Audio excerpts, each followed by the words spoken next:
Hi, welcome to the channel Coder's Arc, where we unravel the world of coding and architecture together. And the topic of today's conversation is vector embeddings. What is a word vector embedding? In natural language processing, a word embedding is a numerical representation of a word. The embedding is further used in text analysis. Typically, the representation is a real valued vector that encodes the meaning of a word in such a way that words that are closer together in a vector space are expected to be similar in meaning. Let's take a closer look at this in the 3D space. Here, you are looking at a three-dimensional vector space.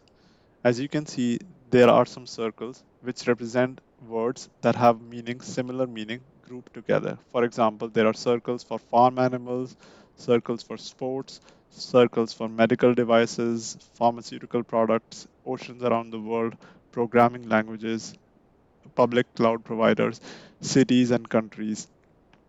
Most likely, these words are used together and have similar meaning.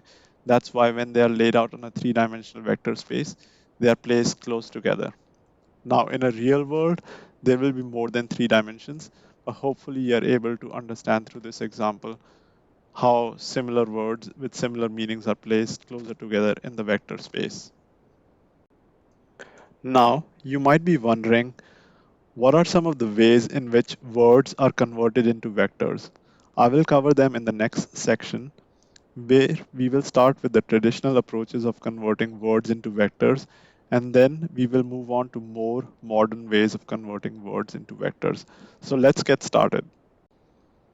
One of the first ways to convert words into vectors was through one-hot encoding.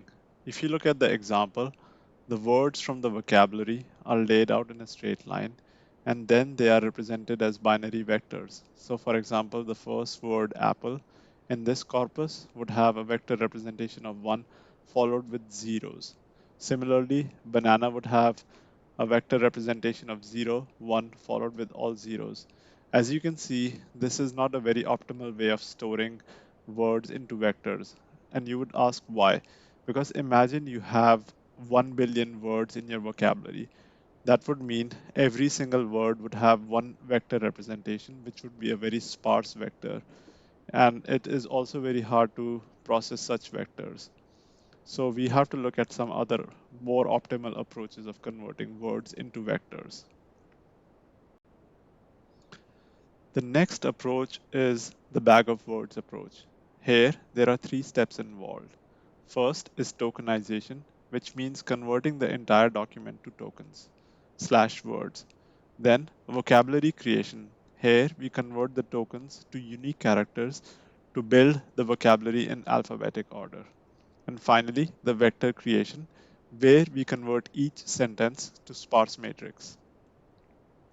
Let's take a look at it through an example. Here, you can see for the purpose of illustration, I've kept this example very simple. There are three documents, and these documents are nothing but very simple small sentences. I've gone through extracting the tokens out of these documents and then laid them out in an alphabetic order. Then I go through each document one at a time and convert it into its vector representation. Wherever there is a match for a particular word in this representation, I increment the count to 1. So it is essentially a sparse matrix. While this overcomes the limitations of one-hot encoding, this is still not the best approach because there is no semantic consideration. The meaning behind the words is not taken into consideration, and it is purely relying on the frequency or the count of words to create a matrix. The next approach we will look at is the term frequency inverse document frequency approach, more popularly known as TF-IDF. Term frequency. This is the ratio of number of target terms in the document to the number of total terms in the document. For example, a word tablet appears 10 times in a document containing 100 words. Its term frequency will be 10 divided by 100 equals to 0.1. Similarly, inverse document frequency, this is the log of ratio of total number of documents to the number of documents in which the target term occurs. For example, the term tablet appears 5 appears in 5 documents out of a total of 10 documents, then the IDF will be log of 10 by 2. And then TF IDF is the multiplication of TF times IDF. And a vector for each record is created from these to represent every word. In a way, this works because you're not purely relying on the count, and also you are not purely relying on how many documents are there. You are using a combination of both. For example, there are some words like is, a, the, can, have. These words are most likely going to be used in a lot of documents, so their meaning or their importance goes down because they are available in a lot of documents. But words like president, ibuprofen, tablet, more specific nouns, they are less likely to be used in a lot of documents, so they are given a higher weight. You can read more about TF-IDF in a lot of documentation available online. So with this, we have covered most of the traditional frequency-based encoding approaches, and here are some of the shortcomings. These approaches are count-based and do not take context into account, which is the natural language context. Also, the vectors are sparse and require too much computing power for processing relatively small text and images. So now we have to look at more modern approaches of converting words into vectors. So now let's take a look at the modern approaches. The first one we are going to talk about is word to vec. This was a popular algorithm defined by Google in 2013.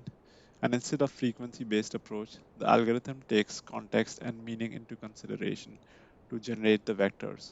There are two approaches, skipgram and continuous bag of words. Let's dive right into it.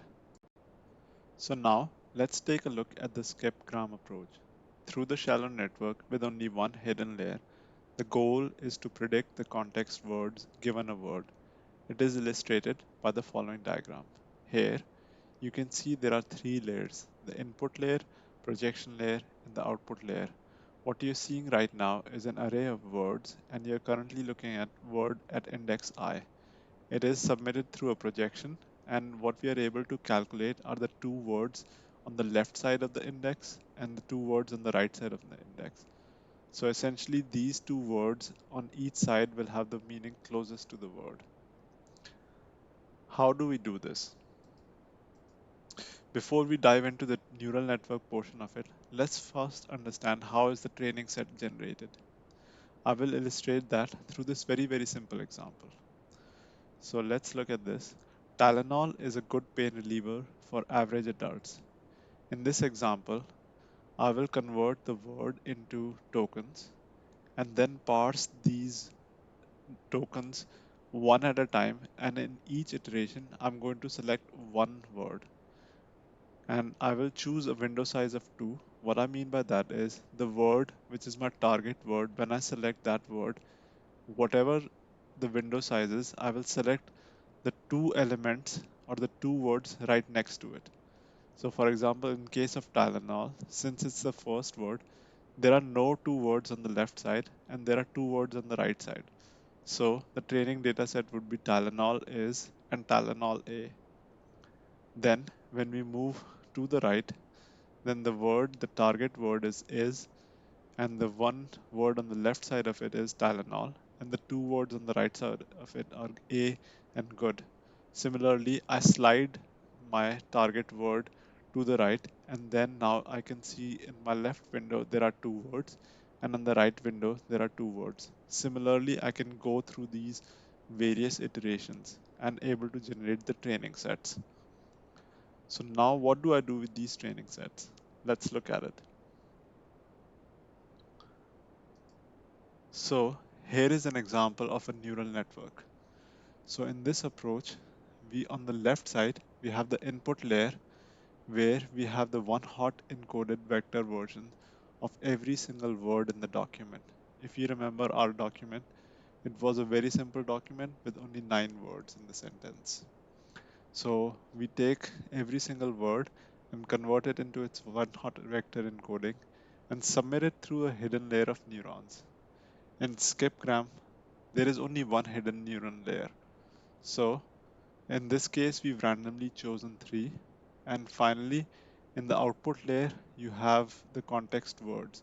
Essentially, you are calculating the probability of occurrence of a context word given a word. So in this case, the number of elements in the input layer equals to the number of elements in the output layer, which equals to the number of total words in the vocabulary.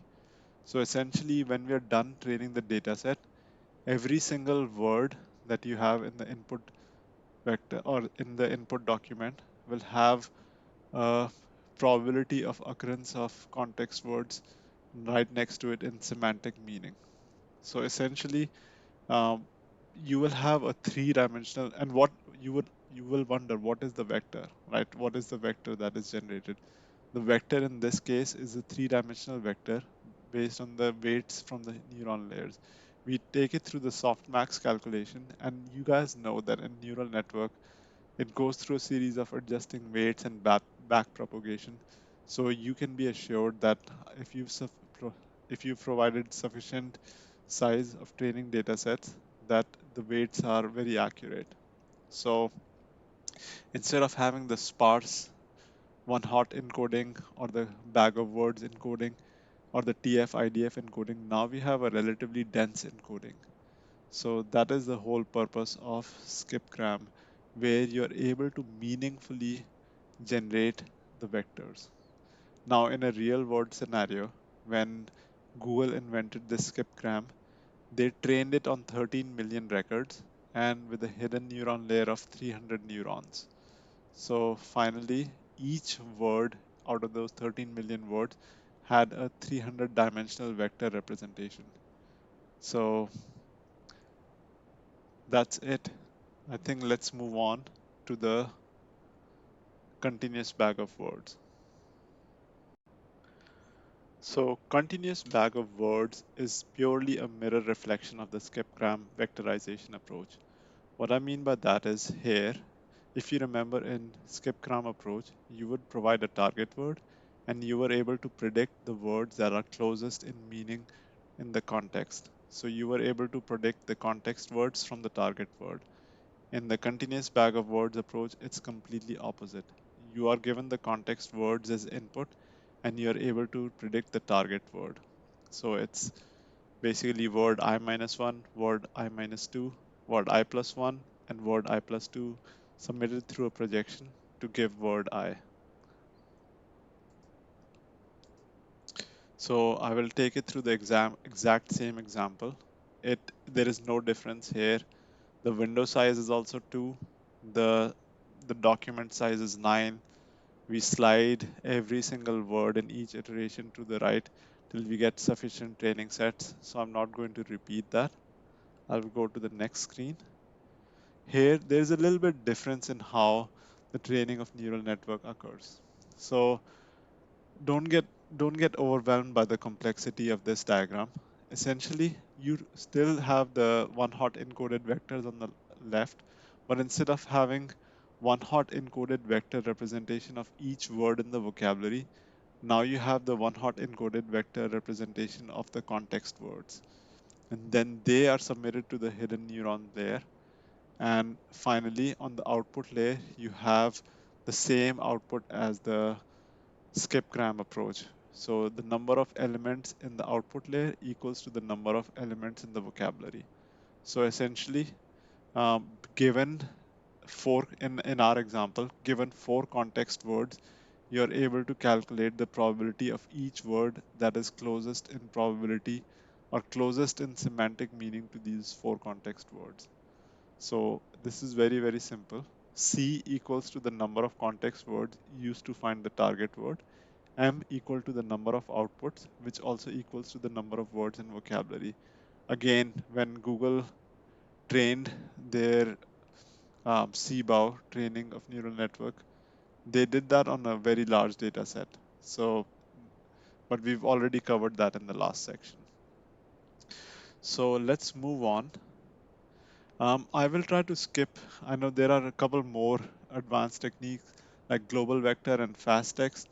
I can go in more detail on these in the next sections because otherwise this video will get pretty big. But as you get the point, I think The whole goal is before we can start doing anything meaningful with these vectors, we need to understand what vectors are. And through this video, we looked at some traditional ways of converting vectors into or converting words into vectors. So we looked at one hot encoding, we looked at the bag of words, we looked at the TF and IDF approach. These are all obsolete approach. They work in certain scenarios, but for most natural language processing, you need to move from the frequency based approaches to more semantic based approaches.